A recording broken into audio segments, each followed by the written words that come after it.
Hi guys, आप सबका हमारे यूट्यूब चैनल तस्मेर कैरियर एकेडमी पे स्वागत है। गाइज, आज जो हम आपको डिटेल देने जा रहे हैं वो देने जा रहे हैं CPRI रिक्रूटमेंट 2025 के नोटिफिकेशन के बारे में। CPRI यानी कि सेंट्रल पावर रिसर्च इंस्टीट्यूट ने साइंटिफिक असिस्टेंट की, इंजीनियरिंग असिस्टेंट की, टेक्नीशियन की, इसके अलावा जो अदर्स पोस्ट के लिए जो है 44 वैकेंसीज के लिए अपना नोटिफिकेशन जारी किया है। अगर आप भी इन वैकेंसीज के लिए अप्लाई करना चाहते हैं तो गाइज ये वीडियो आपके लिए बहुत ज्यादा इंपॉर्टेंट है, क्योंकि इस वीडियो में हमने पूरा डिटेल में बताया कि क्या मिनिमम क्वालिफिकेशन मांगी गई है, क्या आपका सिलेक्शन प्रोसेस रहेगा, लास्ट डेट अप्लाई करने की कब है और ऑनलाइन जाकर के कैसे आपको रजिस्ट्रेशन और फॉर्मेलिटीज पूरी करनी होगी। तो गाइज पूरा वीडियो देखिएगा और साथ ही साथ में हमारे इस यूट्यूब चैनल को सब्सक्राइब कर लें, लाइक करें और ज्यादा से ज्यादा शेयर करें। तो गाइस सबसे पहले बात करते हैं इनकी ऑफिशियल वेबसाइट की। इनकी जो ऑफिशियल वेबसाइट है वो है www.cpri.res.in, जहां पर जाकर के आपको रजिस्ट्रेशन और फॉर्मेलिटीज पूरी करनी होगी। रिक्रूटमेंट अथॉरिटी जो रहेगी आपकी CPRI रहेगी, यानी कि सेंट्रल पावर रिसर्च इंस्टीट्यूट रहेगी, जो कि अंडर में आती है आपकी ministry of power, government of India के अंडर में ये काम करती है। पोस्ट नेम की अगर बात करें आपकी साइंटिफिक असिस्टेंट की, इंजीनियरिंग असिस्टेंट की, टेक्नीशियंस की, इसके अलावा जो अदर्स कई सारी पोस्ट है जो कि आपकी परमानेंट यानी कि रेगुलर जॉब्स रहेंगी। जेंडर की अगर बात करें तो मेल एंड फीमेल यानी कि man and women both can apply for this vacancies. Total vacancies जो है 44 वैकेंसीज के लिए आपका नोटिफिकेशन जारी किया गया है। जॉब लोकेशन की अगर बात करें तो आपका ऑल ओवर इंडिया, जहां जहां CPRI यानी कि सेंट्रल पावर रिसर्च इंस्टीट्यूट के प्रोजेक्ट्स हैं, ब्रांचेस हैं, यूनिट्स हैं, तो वहां पर जो है आपकी कहीं भी आपकी पोस्टिंग दी जा सकती है। अप्लाई मोड की अगर बात करें तो पूरा प्रोसेस ऑनलाइन रहेगा, ऑफलाइन किसी तरह का कोई कॉरेस्पॉन्डेंस या कम्युनिकेशन नहीं किया जाएगा। रजिस्ट्रेशन जो स्टार्ट हो गए हैं 5 मई 2025 से रजिस्ट्रेशन स्टार्ट हो चुके हैं और लास्ट डेट जो है रजिस्ट्रेशन की यानी कि अप्लाई करने की वो है 25 मई 2025। तो 25 मई 2025 से पहले पहले आपको उनकी ऑफिशियल वेबसाइट पर जाकर के अपना रजिस्ट्रेशन और फॉर्मेलिटीज पूरी कर लेनी है। अब बात करते हैं रिटर्न एग्जाम डेट की। तो रिटर्न एग्जाम डेट अभी कोई जो है अनाउंस नहीं की गई है, जल्दी ही रिटर्न एग्जाम डेट जो है इनकी ऑफिशियल वेबसाइट पर ही आपका जो है अनाउंस कर दी जाएगी। एडमिट कार्ड आपका वही जो एग्जाम डेट आएगा उससे एक हफ्ते पहले जो आप अपने एडमिट कार्ड जो है इनकी ऑफिशियल पोर्टल से जो है डाउनलोड कर सकते हैं। एग्जाम सेंटर्स की अगर हम बात करें तो एग्जाम सेंटर जो रहेंगे आपके कोलकाता, बेंगलुरु, नागपुर, हैदराबाद, भोपाल और दिल्ली, नोएडा में आपके जो है एग्जाम सेंटर्स रहेंगे।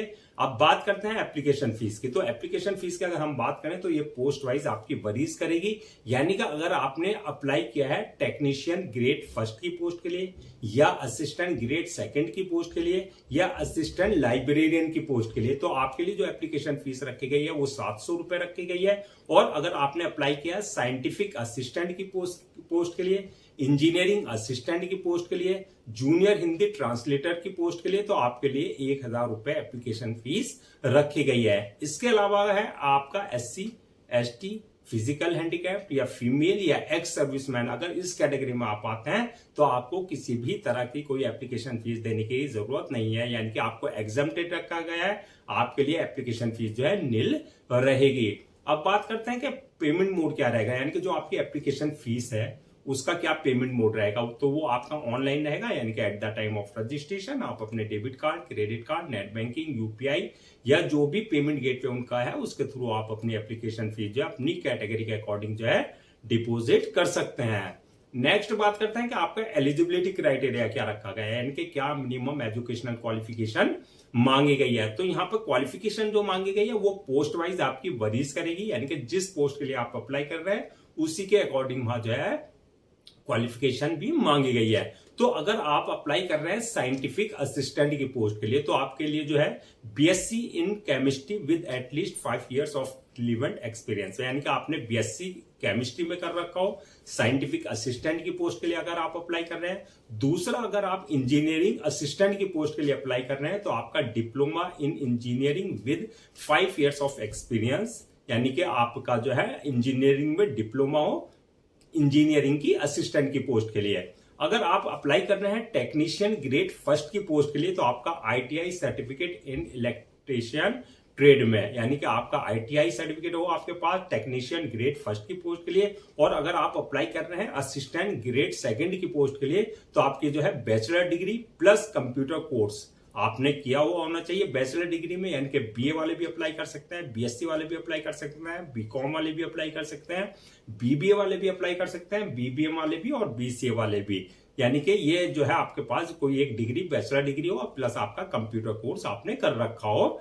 किस पोस्ट के लिए? ये आपके असिस्टेंट ग्रेड सेकंड की पोस्ट के लिए। और अगर आप असिस्टेंट लाइब्रेरियन की पोस्ट के लिए अप्लाई कर रहे हैं तो बैचलर डिग्री आपके पास होना चाहिए और लाइब्रेरी का आपका डिप्लोमा आपके पास होना चाहिए। और जूनियर हिंदी ट्रांसलेटर की पोस्ट के लिए अगर आप अप्लाई कर रहे हैं तो bachelor degree in Hindi and English as elective subject आपने ले रखे हो। तो ये आपकी जो है पोस्ट वाइज वरीज करेगी, यानी कि यहाँ पर ये है कि आपके पास बैचलर डिग्री या master degree in relevant field में होना चाहिए या डिप्लोमा इन रिलेवेंट फील्ड में होना चाहिए, यानी कि साइंस वालों के लिए भी अपॉर्चुनिटी रखी गई है, कॉमर्स वालों के लिए भी है और आर्ट्स वालों के लिए भी रखी गई है। इसके अलावा अगर आपने डिप्लोमा कर रखा है इन रिलेवेंट फील्ड में या ITI इन रिलेवेंट ट्रेड में तो आपके लिए सबके लिए अपॉर्चुनिटी रखी गई है। अब बात करते हैं एज लिमिट की। तो एज लिमिट की अगर बात करें तो मिनिमम 18 साल और मैक्सिमम 35 साल रखी गई है। 18 और 35 के बीच में अगर आपकी एज है तो आप इन वैकेंसीज के लिए अप्लाई कर सकते हैं। Age relaxation as per government rules and regulation,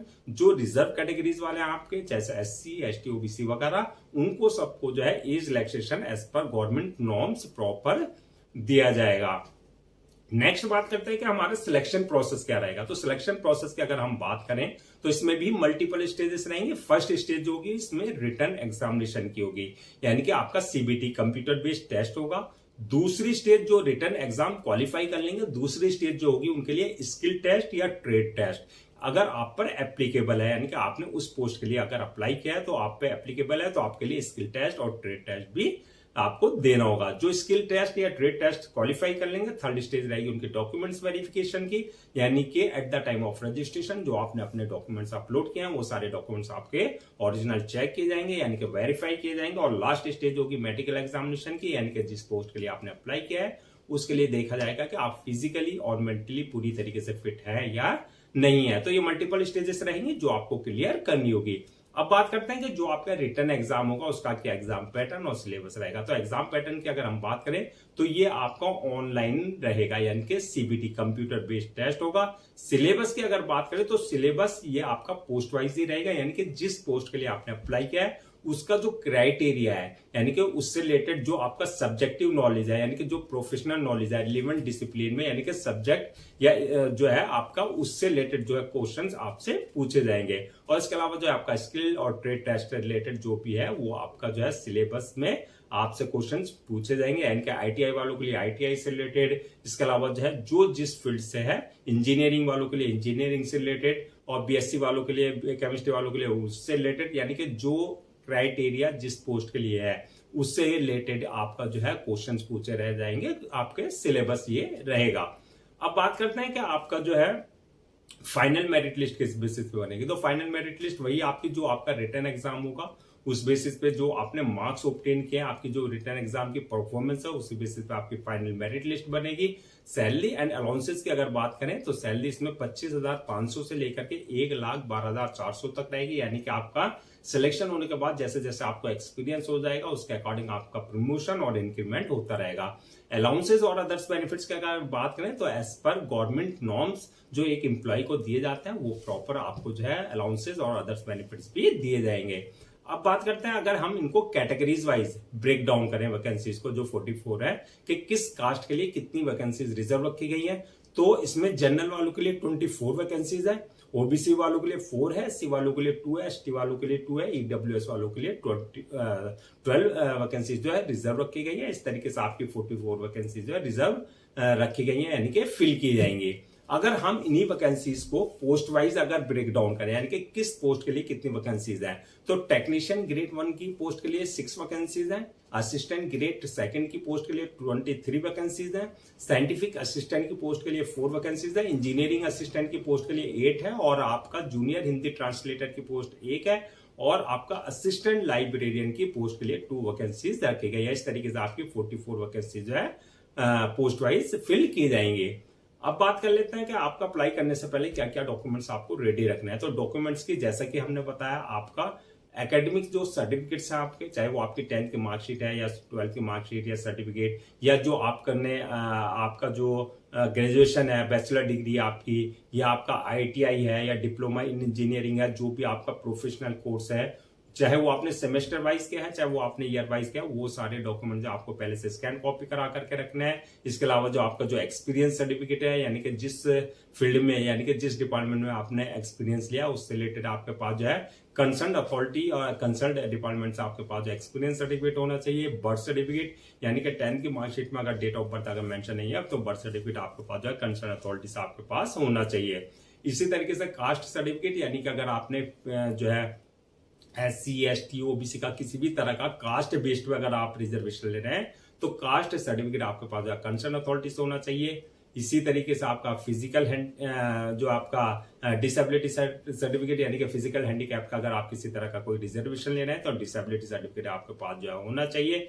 income certificate, यानी कि EWS यानी कि इकोनॉमिकली वीकर सेक्शन का अगर आप किसी तरह का कोई रिजर्वेशन ले रहे हैं तो इनकम सर्टिफिकेट आपके पास जो कंसर्न अथॉरिटी से आपके पास होना चाहिए। इसके अलावा domicile, ID proof, address proof, passport size photo, signature वगैरह, ये सारे डॉक्यूमेंट जो आपको पहले से स्कैन कॉपी करा करके रखने हैं। अब बात करते हैं कि अप्लाई करने का क्या प्रोसीजर रहेगा। तो जैसा कि स्टार्टिंग में हमने बताया था, पूरा प्रोसेस आपका ऑनलाइन रहेगा।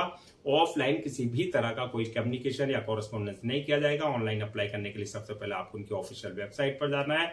वहां जाकर के आप रिक्रूटमेंट 2025 का जो सेक्शन है उस पे आपको क्लिक करना है और उसके बाद जो है अप्लाई ऑनलाइन का लिंक मिलेगा, वहां अप्लाई क्लिक करना है। यहाँ पर इस बात का ध्यान देना है, अगर आपने इनके पोर्टल पर अपने आपको पहले से रजिस्टर्ड नहीं करा रखा है तो आपको अपनी बेसिक डिटेल्स प्लस आपका वैलिड ईमेल आईडी और मोबाइल नंबर से अपने आपको रजिस्टर करा लेना है, जहां आपका यूजर नेम और पासवर्ड आपका जनरेट हो जाएगा, जो कि आपके क्रेडेंशियल होंगे। अगर ऑलरेडी इनके पोर्टल पर आपने जो है रजिस्टर्ड करा रखा है तो आपके पास जो यूजर नेम पासवर्ड है, यानी कि जो आपके क्रेडेंशियल है, उससे आपको लॉगिन करना है। लॉगिन करने के बाद जो है आपका एप्लीकेशन फॉर्म आएगा। एप्लीकेशन फॉर्म को आपको जो है पूरा जो भी डिटेल्स है वहां पर, जो आपकी पर्सनल डिटेल्स यानी कि आपका नाम, father name, mother name, date of birth, आपके एकेडमिक क्वालिफिकेशन, आपकी प्रोफेशनल क्वालिफिकेशन, आपका एक्सपीरियंस, जो भी रिक्वायर्ड डिटेल्स है वहां पर, वो आपको बिल्कुल एक्यूरेट फिल करनी है। डिटेल्स फिल करने के बाद जो है नेक्स्ट ऑप्शन आएगा आपका अपलोड योर डॉक्यूमेंट्स का, यानी कि जो आपके एकेडमिक सर्टिफिकेट्स है, प्रोफेशनल सर्टिफिकेट्स है, जो भी डॉक्यूमेंट्स आपके पास, वो सारे डॉक्यूमेंट्स आपको अपलोड करना है। साथ में पासपोर्ट साइज फोटो, सिग्नेचर वगैरह, ये आपको उनकी डायमेंशन यानी कि आपके जो है जो उनका फॉर्मेट है, प्रिस्क्राइब फॉर्मेट, उसके हिसाब से जो आपको डॉक्यूमेंट्स अपने अपलोड करना है। डॉक्यूमेंट्स अपलोड करने के बाद जो है नेक्स्ट ऑप्शन आएगा आपका पेमेंट का, यानी कि जो आपकी एप्लीकेशन फीस है वो आपको अपनी कैटेगरी के अकॉर्डिंग अपने debit card, credit card, net banking, UPI या जो पेमेंट गेट में उसके थ्रू आप अपनी एप्लीकेशन फीस जो है डिपोजिट कर सकते हैं।